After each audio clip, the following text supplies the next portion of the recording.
Salam sejahtera Malaysia.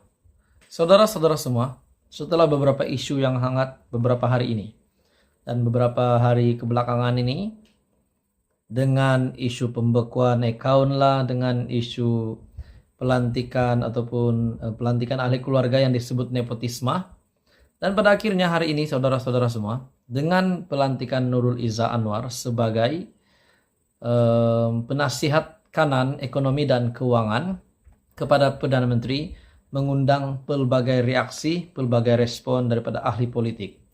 Hari ini saudara-saudara semua, tiba-tiba sahaja timbalan Presiden PKR yaitu Rafizi Ramli yang juga Menteri Ekonomi Datuk Seri Anwar Ibrahim membuat satu kejutan, membuat satu pengumuman, satu pendedahan yang bagi saya ini mungkin akan mengambil perhatian Perdana Menteri.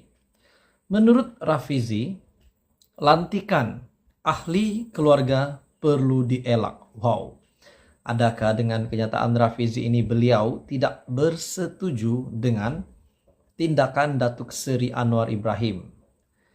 Budaya nepotisme dengan melantik ahli keluarga ke jawatan tertentu dalam kerajaan perlu dielak pada masa akan datang, kata Menteri Ekonomi Rafizi Ramli.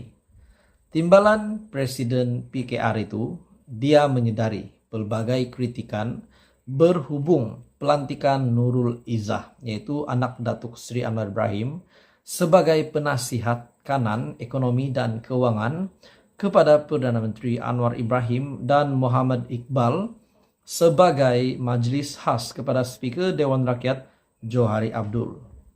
Menurut Rafizi Ramli, beliau berpandangan beberapa perkara ini perlu dielakkan oleh mana-mana kerajaan pada masa akan datang.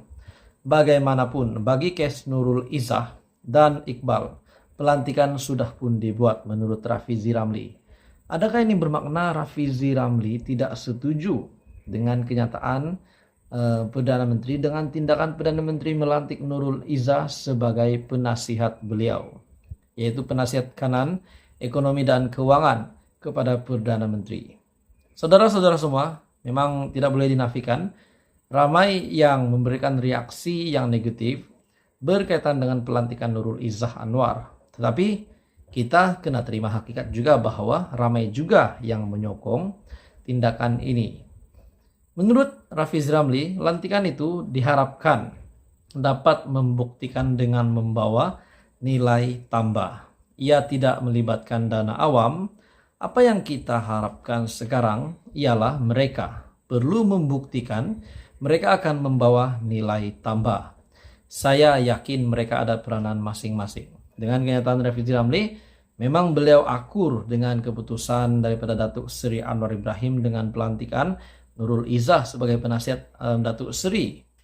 Tapi dalam pernyataan Rafizi ini mungkin ada sedikit kekecewaan, saya rasa. Karena menurutnya lantikan ahli keluarga perlu dielak. Jadi saudara-saudara yang menonton video ini, apa komen Anda? Adakah relevan Datuk Seri Anwar Ibrahim yang melantik Nurul Izzah sebagai penasihat Perdana Menteri? Anda boleh komen di bawah sekiranya Anda setuju dengan tindakan daripada Datuk Seri Anwar Ibrahim. Menurut Rafizi Ramli, terdahulu juga kerajaan yang diterajui Anwar dikritik hebat selepas Nurul Izzah dilantik sebagai penasihat kanan, ekonomi dan keuangan kepada Perdana Menteri. Ia juga disusuli isu pelantikan Muhammad Iqbal sekaligus dapat menebalkan lagi persepsi nepotisme terhadap kerajaan.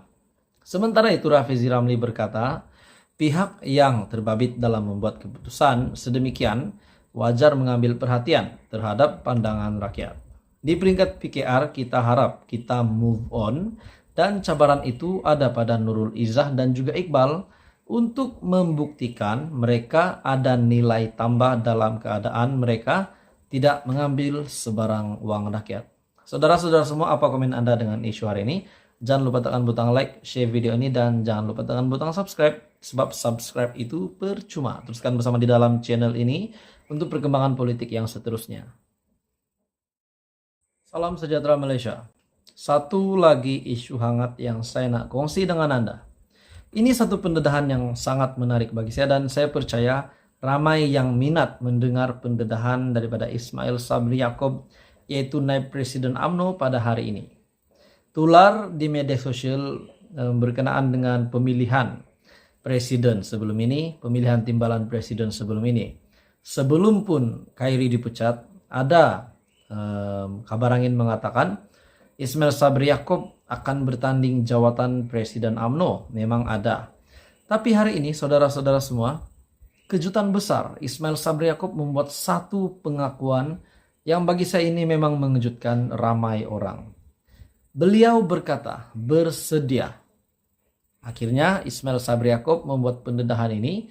Beliau sudah bersedia meninggalkan arena politik.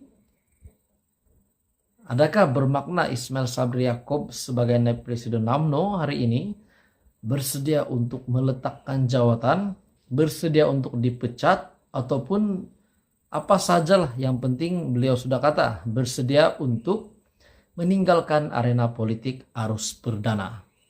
Datuk Seri Ismail Sabri Yaakob yang juga bekas Perdana Menteri Malaysia telah mengumumkan beliau sedia berundur daripada arena politik. Dengan perancangan awal untuk berehat sebelum ini, sepatutnya selepas berakhir penggal pilihan raya umum ke-14. Walau bagaimanapun, perancangan awal itu bagaimanapun tersasar selepas beliau dilantik menjadi Perdana Menteri. Pada 20 Ogos 2021 bagi menggantikan Tan Sri Muhyiddin Yassin, susulan pergolakan dalam pentadbiran kerajaan ketika itu. Menurut Ismail Sabri Yaakob, saya ada merancang jika menang PRU 14, saya akan terus jadi menteri. Selepas itu berhenti dan jadi senator. Tamat perkhidmatan senator, saya akan terus berhenti. Bersara daripada politik sepenuhnya, menurut Ismail Sabri Yaakob. Sebelum saya meneruskan isu ini, adakah Anda setuju kenyataan daripada Ismail Sabri Yaakob untuk beliau meletakkan jawatan? Ataupun beliau memang mempunyai satu potensi menjadi pemimpin UMNO? Dengan masalah dalaman UMNO juga susulan prestasi buruk pada PRU ke-15.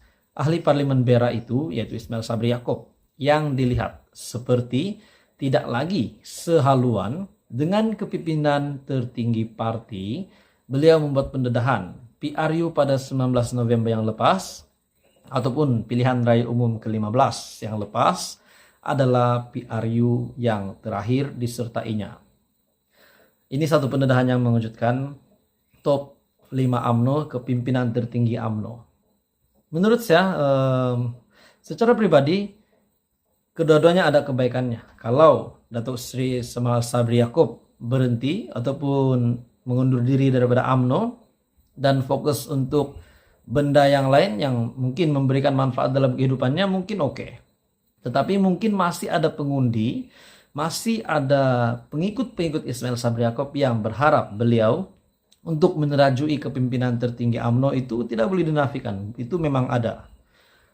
Mengulas perkembangan dalam UMNO juga, Ismail Sabri membuat pengakuan parti makin hilang sokongan berikutan kekalahan pada 2 PRU berturut-turut. Tindakan membuang satu pasukan untuk mengekalkan satu lagi pasukan hanya menimbulkan pergolakan. Akhirnya semakin kurang penyokong. Ini yang saya bimbangkan mengenai masa depan UMNO.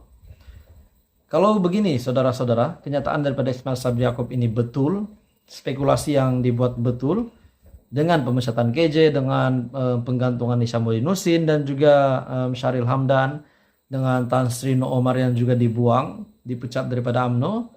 Akhirnya Ismail Sabri Yaakob kecewa dan dilihat tidak lagi sehaluan dengan kepimpinan tertinggi parti. Mungkin bersama-sama dengan Presiden UMNO, beliau tidak lagi sehaluan. Dan pada akhirnya beliau membuat pendedahan ini. Adakah Ismail Sabri akan mengundurkan diri daripada UMNO? Mengundurkan diri daripada politik berkaitan dengan pergolakan yang berlaku dalam UMNO? Apa komen Anda? Teruskan bersama di dalam channel ini untuk perkembangan politik yang seterusnya. Terima kasih.